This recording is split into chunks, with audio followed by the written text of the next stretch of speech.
مولانا طارق جمیل foundation, انسانیت کی محبت دلوں میں سموئے۔ اس رمضان المبارک MTJ فاؤنڈیشن پھر سے چاہتی ہے آپ کا بھرپور ساتھ، کیونکہ تعلیم سے دور، اپنی چھت سے محروم، صحت کے مسائل سے دوچار اور سیلاب اور زلزلوں کی تباہ کاریوں کا شکار لاکھوں افراد کی زندگی آپ کی زکوٰۃ سے بدل سکتی ہے۔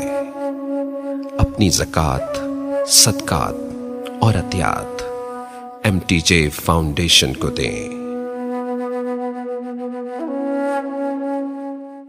السلام علیکم ورحمۃ اللہ وبرکاتہ۔ بسم اللہ الرحمن الرحیم، والصلاة والسلام علی رسولہ الکریم وعلی آلہ واصحابہ اجمعین، اما بعد۔ میرے محترم بھائیوں اور بہنوں، رمضان المبارک کا رحمتوں والا، برکتوں والا مہینہ چل رہا ہے۔ اللہ تعالیٰ اپنی رحمتوں سے ہمیں نوازے اور ان اعمال سے ہماری حفاظت فرمائے جس سے رحمتیں اٹھ جاتی ہیں۔ ابھی ایک حدیث میرے ذہن میں آئی جب میں ریکارڈنگ کے لیے آ رہا تھا، میں نے چاہا آپ سے بھی شیئر کروں۔ یہ دو حدیثیں ہیں، ان کو جمع کر کے میں ایک نتیجہ اخذ کرتا ہوں، وہ آپ کے سامنے پیش کرتا ہوں۔ اللہ کے نبی صلی اللہ علیہ وسلم مدینہ میں تھے تو جبریل انسانی شکل میں آئے اور آپ کے سامنے اتحیات کی شکل میں بیٹھ گئے اور آ کر آپ سے پوچھا مل اسلام، یا رسول اللہ اسلام کیا ہے؟ عمر رضی اللہ تعالیٰ عنہ فرماتے ہیں کہ ایک نوجوان تھا، وہ آ کے مجلس میں بیٹھا تو شدید بیاض الثياب وشدید سواد الشعر لا يرى عليه اثر السفر ولا يعرفه منا احد۔ ایک نوجوان آیا، سفید کپڑے، اس سے اندازہ ہوا کہ مسافر نہیں ہے، کیونکہ اس زمانے کا سفر تو کپڑے سارے ہی خراب کر دیتا تھا، اور اگر وہ مسافر نہیں تو لا يعرفه منا احد، ہم میں سے کوئی اس کو پہچانتا بھی نہیں۔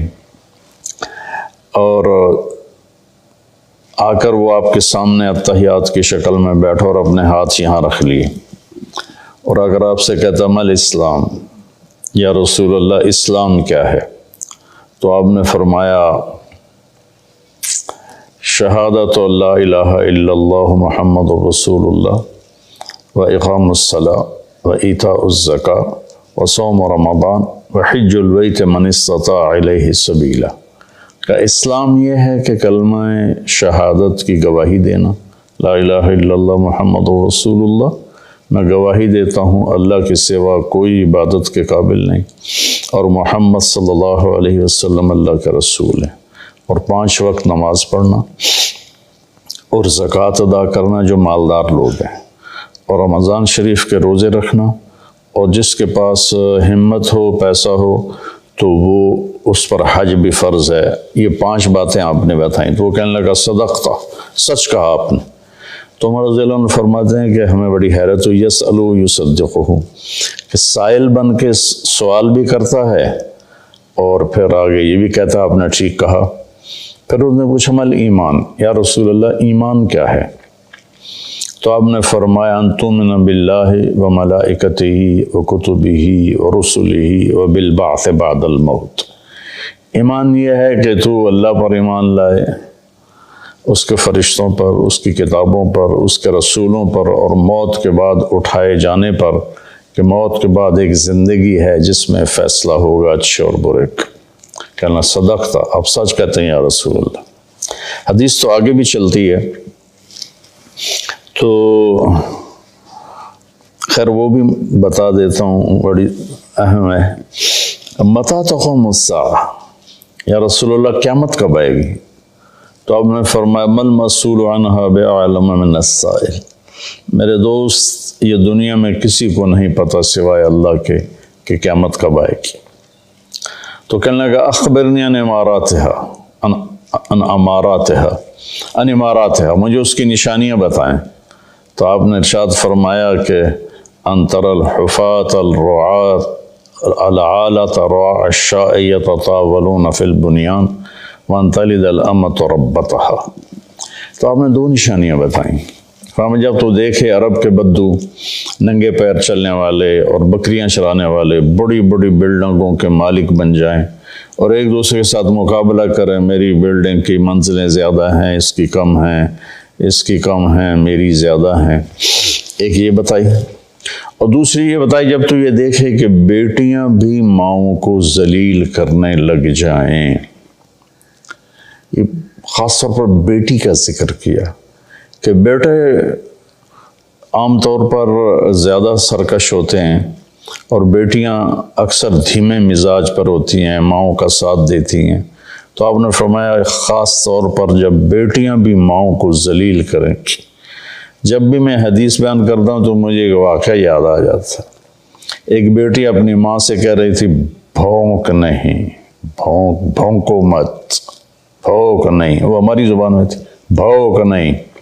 اور اس کی ماں کچھ بھی نہیں کہہ رہی تھی، صرف اس کے خاموش آنسو ایسے بالکل لڑیوں کی طرح بہہ رہے تھے ایسے ایسے ایسے ایسے ایسے۔ تو آپ نے فرمایا جب ماؤں کی بیٹیاں بھی عزت نہیں کریں گی اور ان کو ذلیل کریں گی تو بس پھر سمجھو کہ قیامت قریب ہے۔ اس کے بعد وہ اٹھے اور چلے گئے۔ پھر آپ نے حضرت عمر سے فرمایا بعد میں کہ جانتے ہو یہ کون تھا؟ کہا جی نہیں۔ کہا یہ جبریل تھے جو تمہیں دین سکھانے کے لیے آئے تھے، سوال کی شکل میں۔ تو یہاں اسلام کا جواب آتا ہے 5 ارکان اور ایمان کا جواب آتا ہے 5 عقیدے، اللہ پر، ملائکہ پر، کتابوں پر، رسولوں پر اور موت کے بعد کی زندگی پر۔ یہ 5 یہ اور 5 ہو، یہ ایمان، 5 عقیدے اور اسلام 5 اعمال۔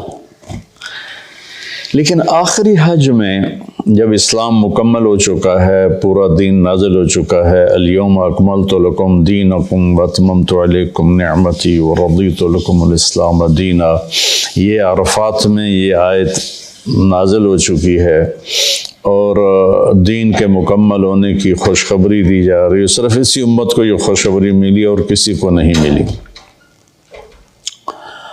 تو وہاں عمر بن عبسہ رضی اللہ تعالیٰ عنہ ایک صحابی ہیں جو حج میں ہی شریک ہوئے۔ پہلے مکہ میں آئے تھے تو آپ نے کہا ہم بہت کمزور ہیں، ابھی چلے جاؤ، جب اللہ ہمیں طاقت دے گا پھر آ جانا۔ تو یہ کلمہ پڑھ کے چلے گئے اور پھر یہ آئے جب آپ حج میں تھے تو انہوں نے حجۃ الوداع میں سوال کیا۔ کس جگہ پر یہ ہو سکتا کہیں لکھا ہو، مجھے یاد نہیں، کہ یا رسول اللہ مل اسلام۔ اب جبریل مل اسلام اور یہ بھی کہہ رہے ہیں مل اسلام۔ جبریل کے جواب میں 5 اعمال، کلمہ، نماز، روزہ، حج، زکوٰۃ۔ یہاں کیا ہو رہا ہے؟ مل اسلام، یا رسول اسلام کیا؟ اب اسلام مکمل ہو چکا ہے۔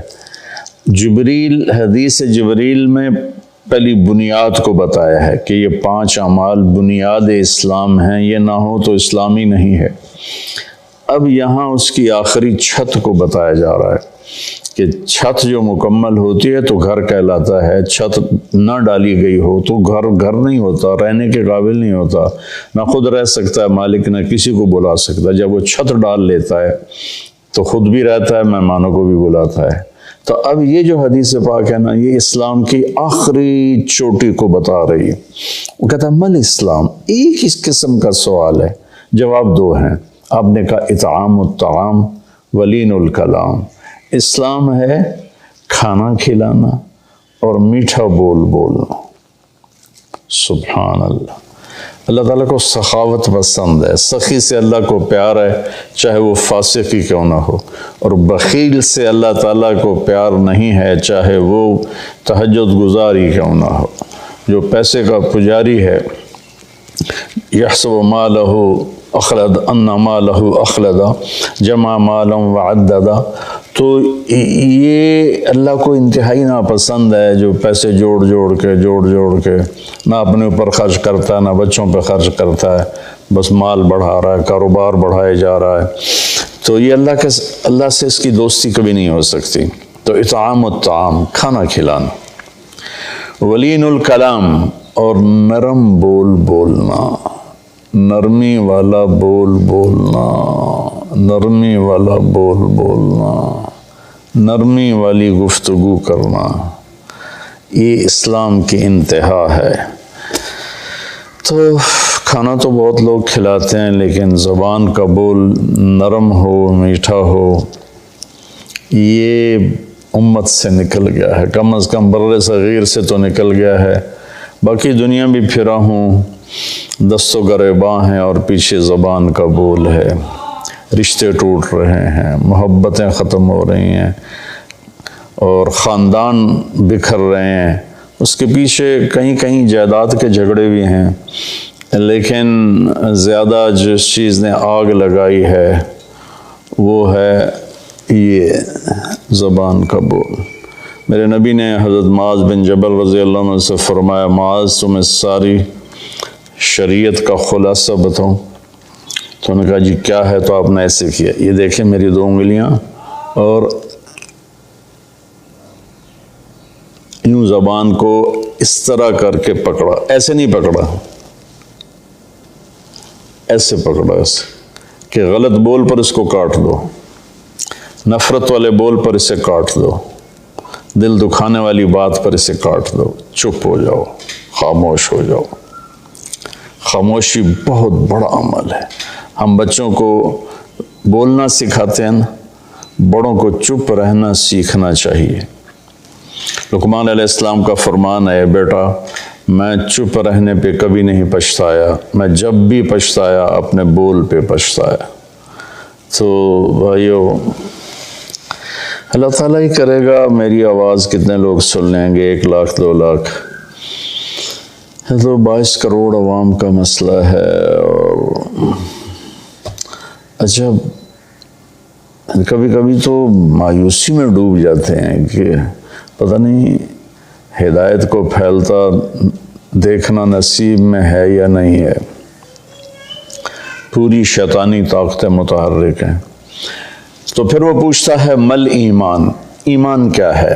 اب جبریل نے بھی پوچھا تھا مل ایمان، تو اپنے 5 عقیدے بتائے، اللہ پر، کتابوں پر، ملائکہ پر، رسولوں پر، آخرت پر. اب یہاں آپ نے عقائد نہیں بتائے، وہ ابتدائی بات تھی، یہ انتہائی بات ہے. انہوں نے کہا مل ایمان یا رسول اللہ، ایمان کیا ہے؟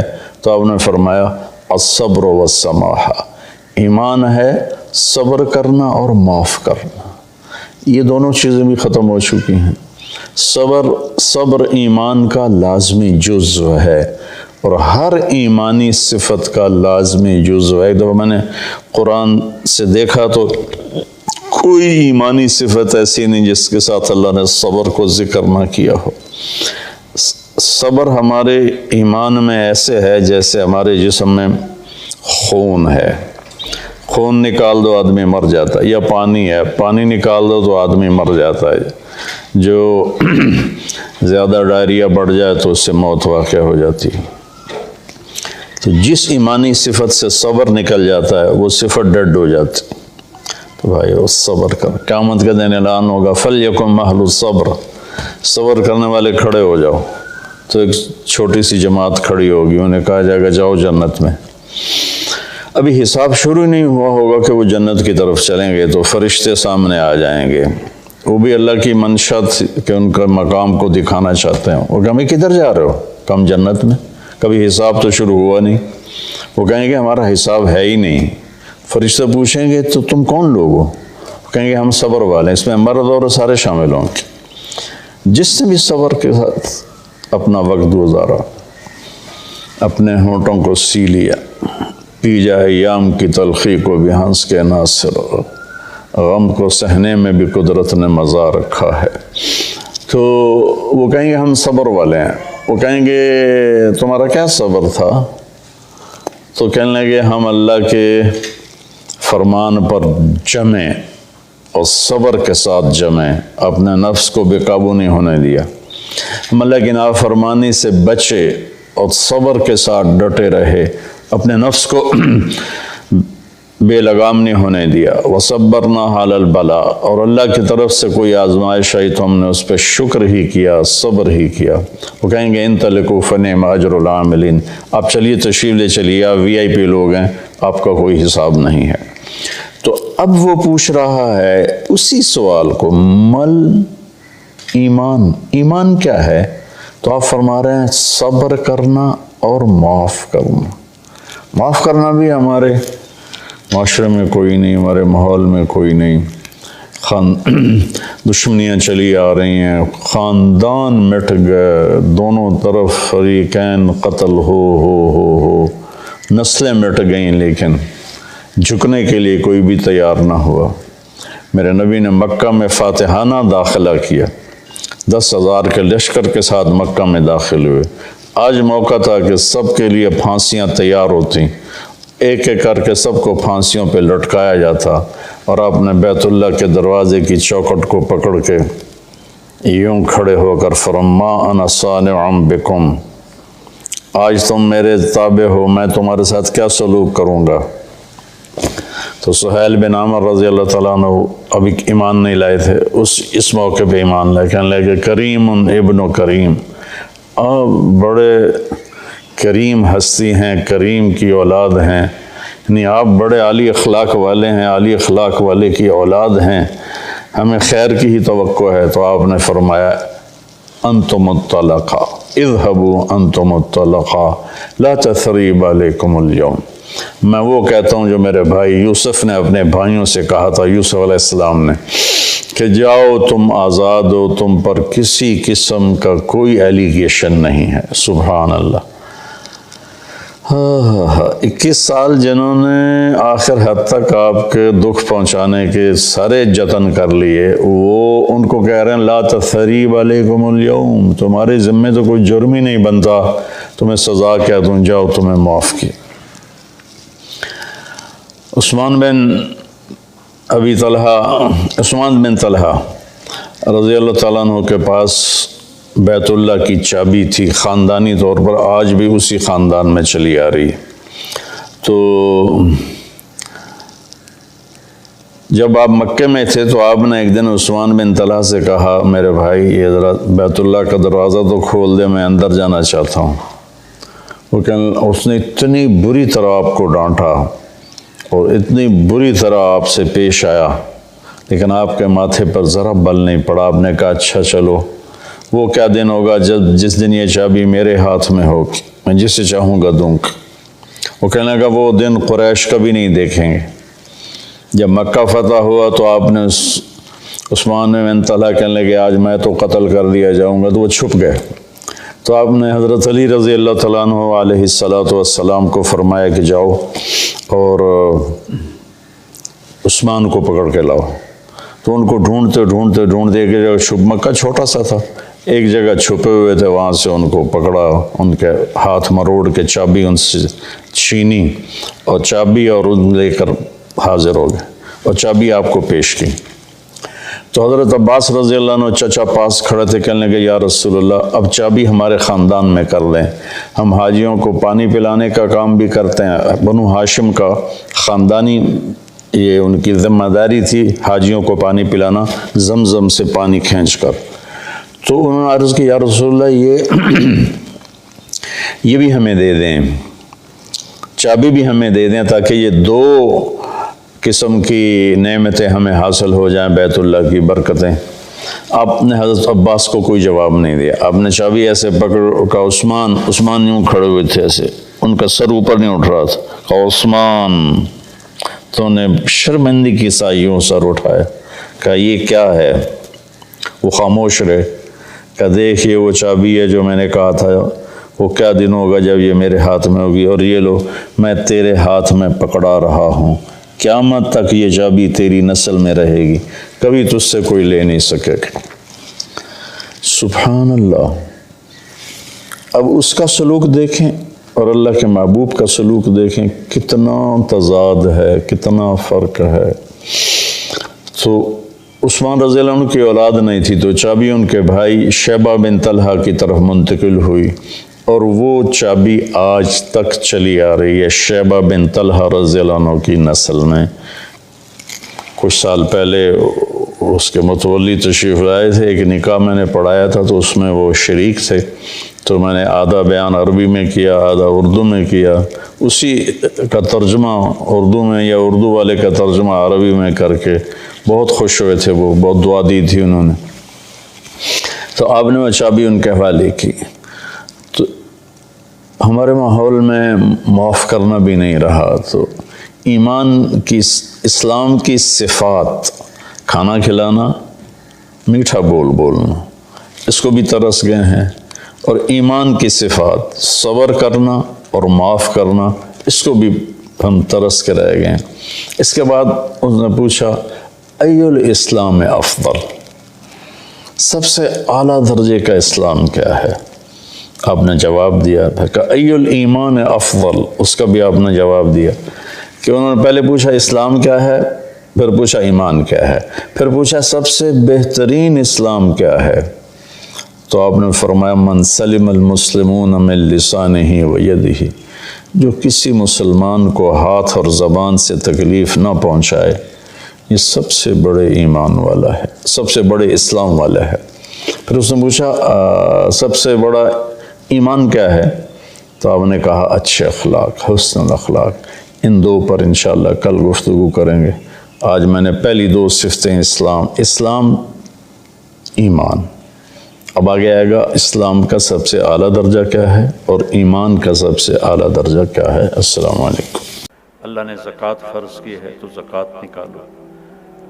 اب تو اتنے حالات ہیں کہ متوسط طبقہ بھی زکوٰۃ کا مستحق ہے، اپنے زکوٰۃ سے بڑھ کے نکالو، کیونکہ زکوٰۃ دینے والا بخیلوں سے تو نکل جاتا ہے، لیکن سخیوں میں داخلہ اس سے اوپر کرے گا تو ہوتا ہے۔ 2,500 دے دیا نا 1,00,000 میں سے، تو باپ پہ بخیل کا لیبل نہیں لگے گا، لیکن سخی کا بھی نہیں لگے گا۔ اوپر چوانی خرچ کر دو تو ایک سٹیپ آپ آ جائیں گے۔ سخی بن کے زندگی گزارو، لوگوں پہ خرچ کرنے کا مزہ بہت ہے، جوڑنے کے مزے سے زیادہ لگانے کا مزہ ہے۔ تو رمضان آ رہا ہے، خرچ کریں، زکوٰۃ سے بڑھ کر دیں، انتہائی ضرورت مند ہیں ہمارے لوگ۔ ابھی تو وہ جو سیلاب سے جو گھر گرے تھے ابھی تو وہ ہی نہیں بنے، کتنے ہزاروں لوگ بے گھر بیٹھے ہوئے ہیں۔